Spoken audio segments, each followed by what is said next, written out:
Maybe she was afraid I'd end up like Walter. But if she never told me about an uncle under the house, I can only imagine what else she was hiding. I don't want to make the same mistakes she made. Trying to bury something that's still alive.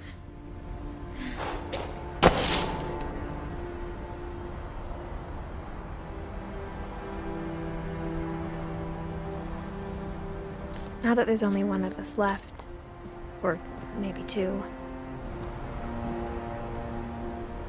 I thought it was time I heard the stories for myself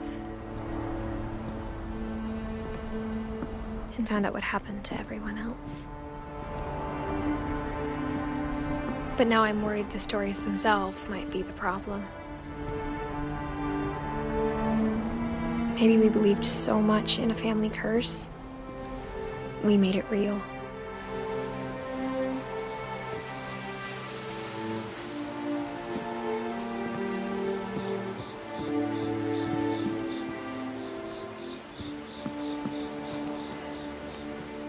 I don't know if I should even be writing this.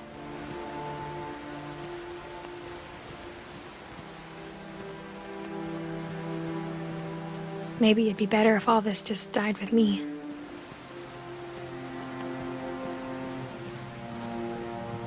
But I thought you should know about your family.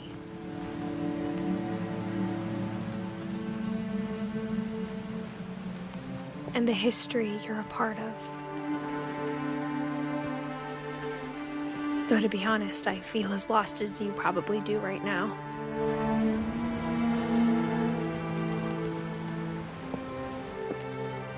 I think the people in these stories believed them, for what that's worth.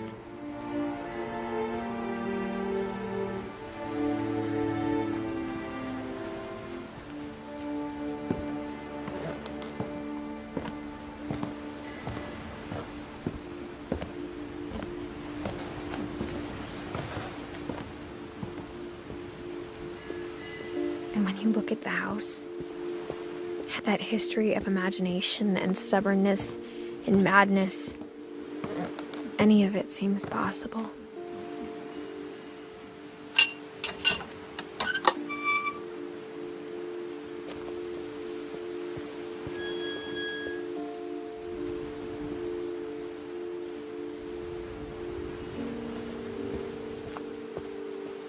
I think we've been surrounded by death for so long, we've just gotten used to it. What kind of family finishes building a cemetery before starting the house?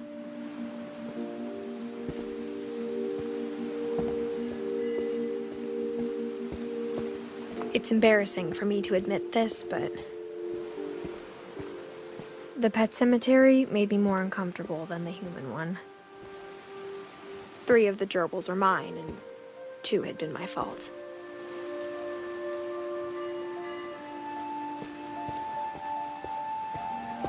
Sven built the house, but it was Edie who designed the cemetery.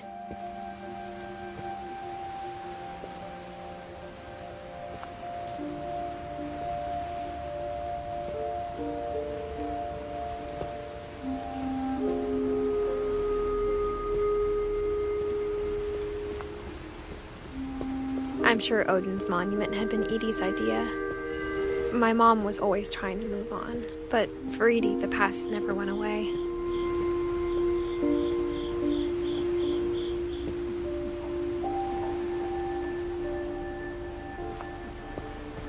She could see it poking out of the water at low tide.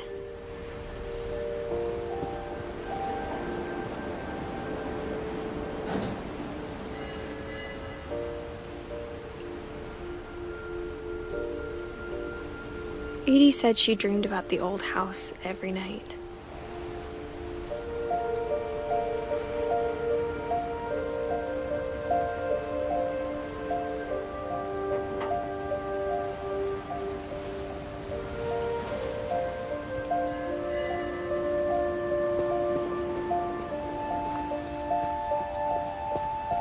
Edie's side was always easier for me to understand. But the older I get, the more I can see where my mom was coming from.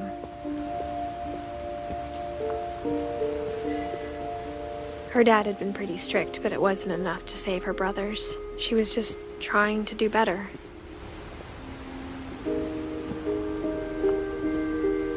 She lost 2 of her brothers, just like I did. I get why she tried so hard to protect us.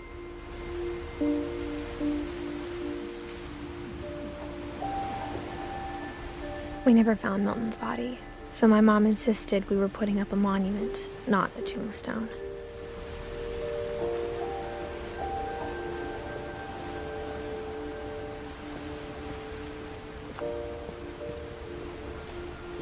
There's so many things I wish I could ask my mom now. Part of me thinks this is what she wanted all along. For me to come back someday and find everything out for myself.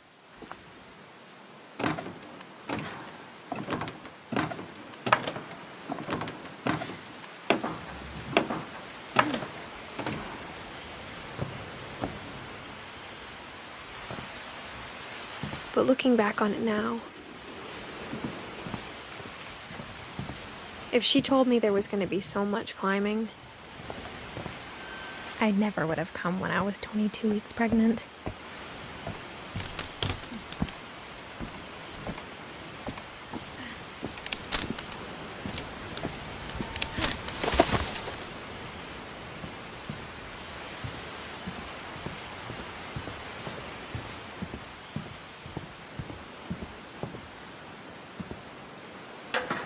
I never met Grandpa Sam, but I think he and my mom had a lot in common.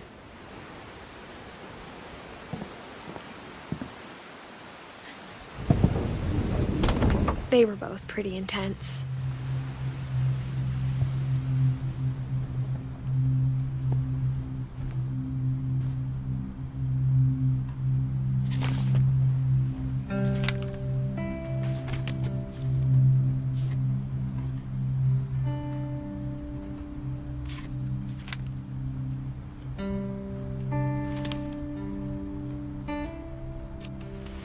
Dawn, I promise, you'll never forget this weekend. Yes, sir. These memories are gonna last a lifetime. Am I gonna have to shoot anything? It's a hunting trip, Dawn. Shooting is strongly encouraged.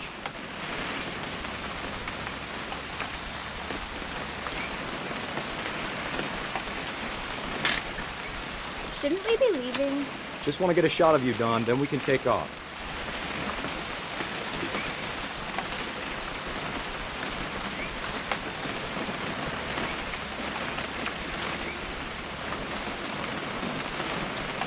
What?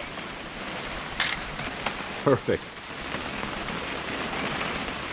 It's gonna rain the whole weekend, isn't it?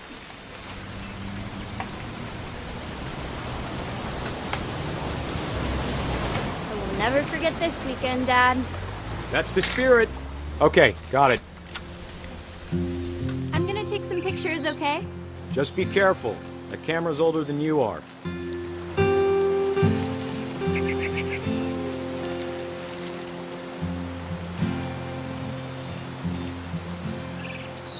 You're right, Dad. It's starting to clear up.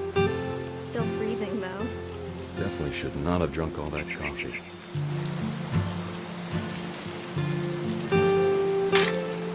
Aw.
quite like being outside.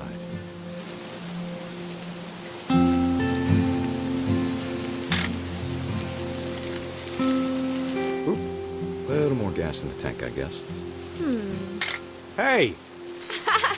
That's a keeper. Hold still while I take a picture of you. I'm just saying, I'm not always gonna be here, Don. You'll need to remember this stuff, if you want to survive. I'll be fine, Dad. You know who else thought he was gonna be fine? Some guy who died. Don, I'm being serious. I know, Dad. You're always serious. Doesn't being out here make you want to chill out? Well, to tell you the truth, I haven't been out here in 20 years.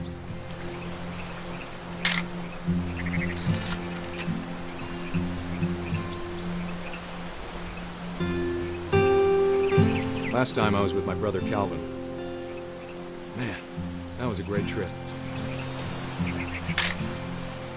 Your grandpa Sven taught us how to fish, how to build a fire.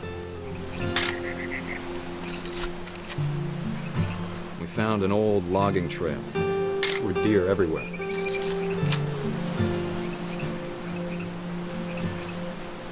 Dad!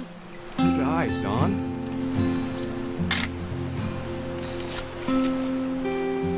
Before you take the shot, let me get a picture of you.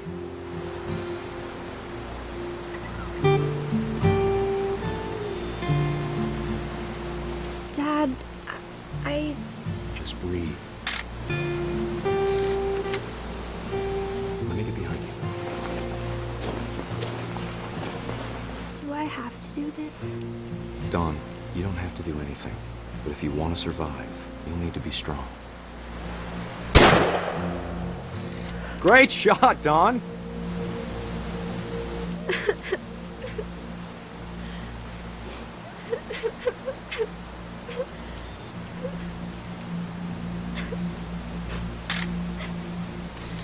I'm proud of you, Don. Always remember that, okay?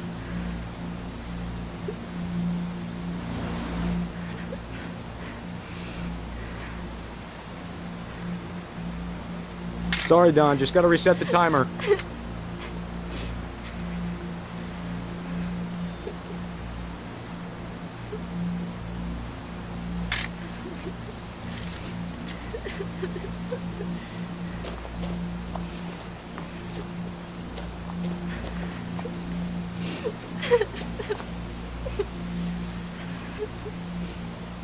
Hang on, kiddo. Just trying to get a shot of the two of us together.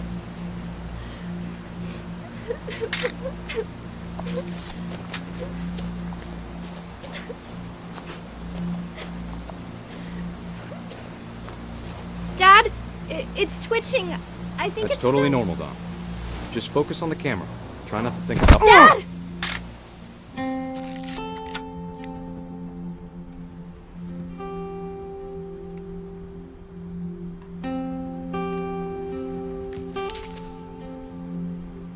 Of all these stories, that's the one I wish most that my mom had told me.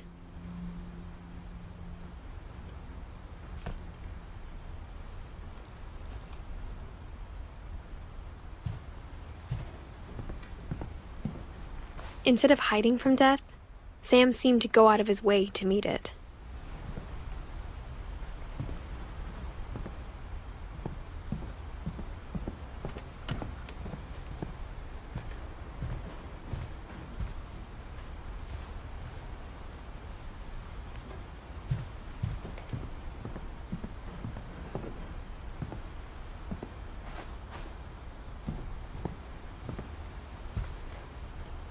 Sam spent his life shooting photos, but Mom said he got nervous being in front of the camera. I guess we're all afraid of something.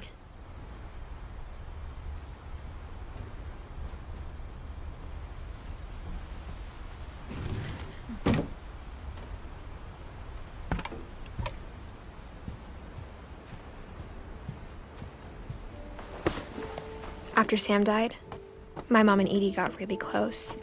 They'd both lost a lot.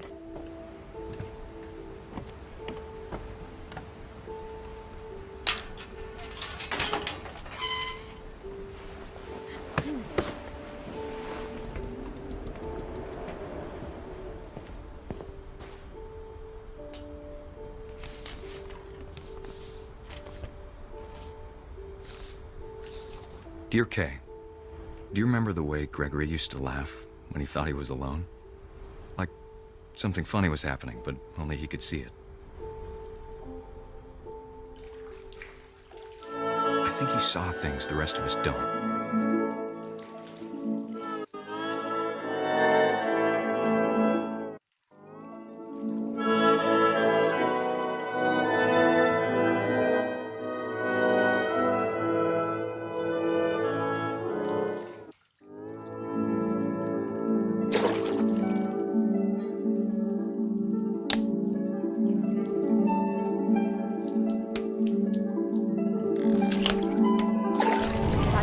Gregory, it's time to... Hold on, sweetie. Hello? Sam, I told you I don't want to talk right now. I wonder what he saw.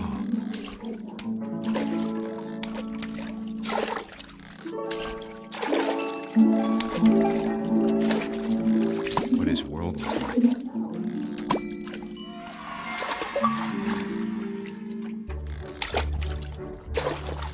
He reminded me so much of Calvin. Lost in his imagination.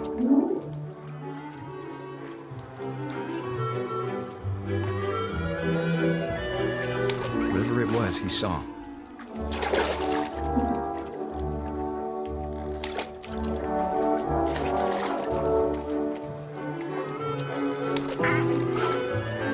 It sure made him happy.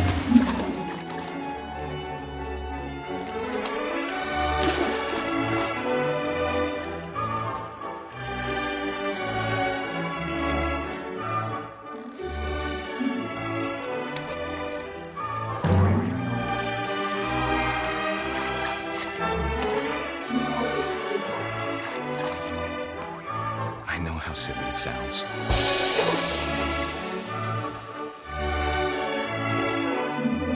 That I worried about a baby being too happy. But I could feel him slipping away. Sorry about that, Gregory. I know you did everything you could. Maybe if I hadn't called that night. Damn it. Hold on, I don't want Gregory to hear this. I wish he could have told us about the world he saw.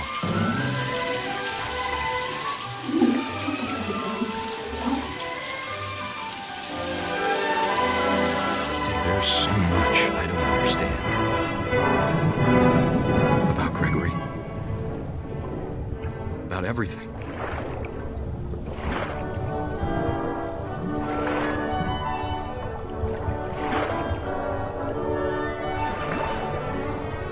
But I know what happened wasn't your fault.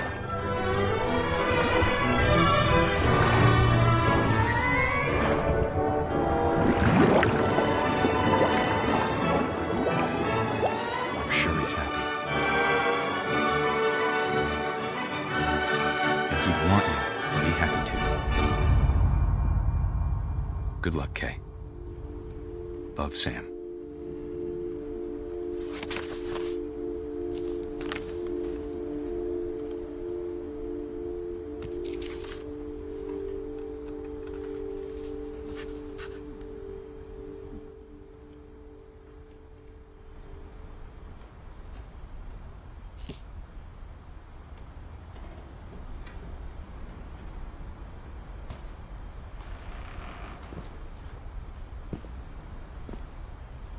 I can't imagine my mom ever writing poetry, and yet...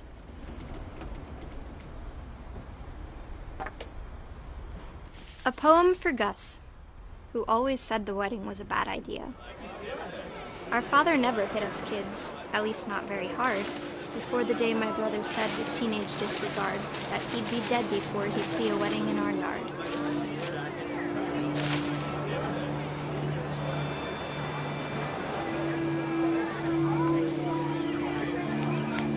My father made him come, of course, but Gus stood far apart, just flew his kite and bottled up the storm inside his heart.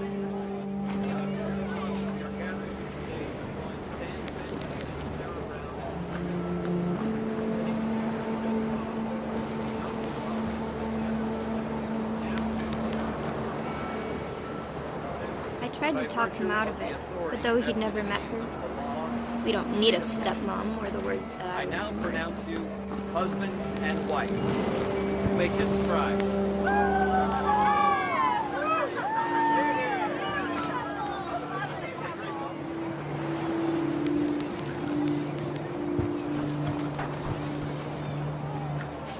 When the time for photos came, Dad ordered him to come here.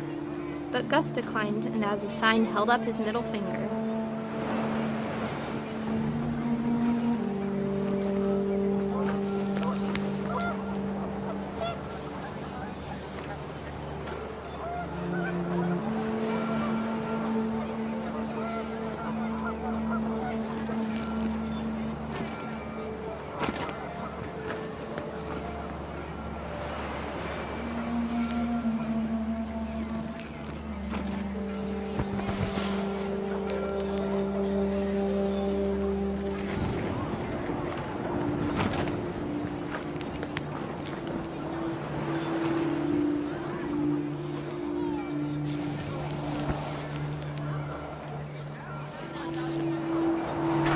The wind picked up, and panicked geese appeared and quickly went. But all the humans did that day was go inside the tent.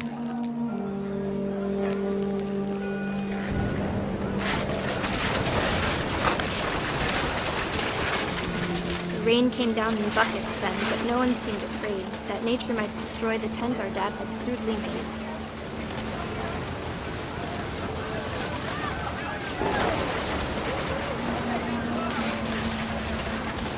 The thunder sounded much too close and full of angry power. But all my father said to this was, "Make the music louder."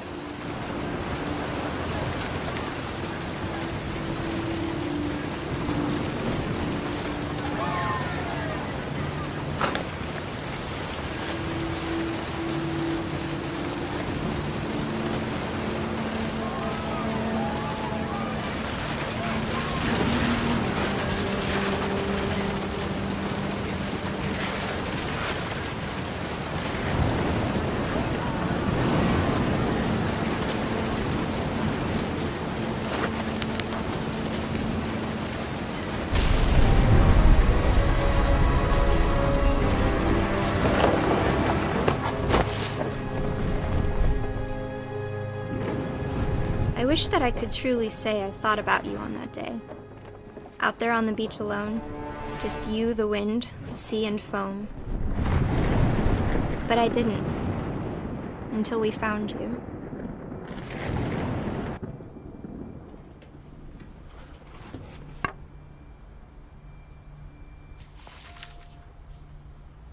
She never talked about him, but Mom told me once if I was a boy, they were going to name me Gus.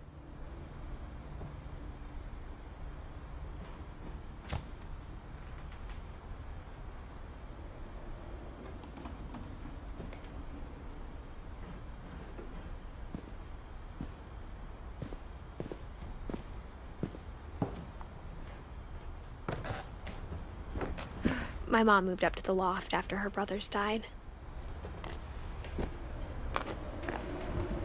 At the time, it was as far away as she could get.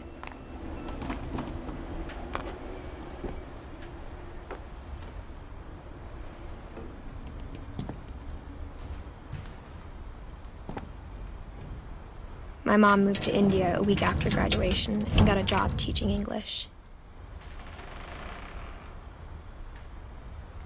She spent a summer building houses in Calcutta, where she met my dad, Sanjay.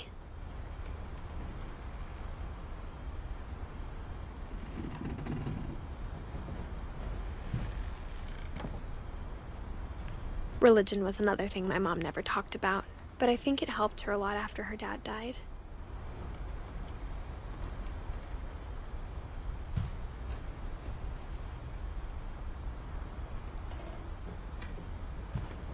Louis was born a year later.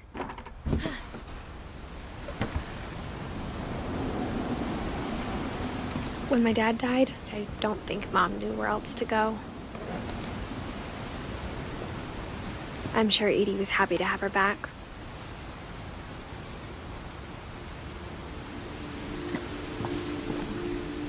The house had to get a little bigger, but Edie was used to that.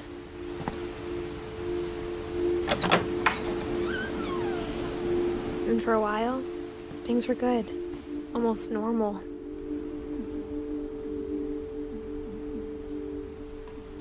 But it didn't last.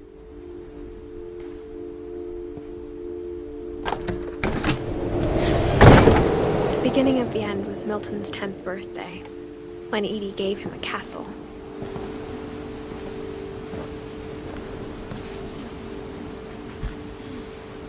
After Milton disappeared, the only thing he left behind was a room full of paintings.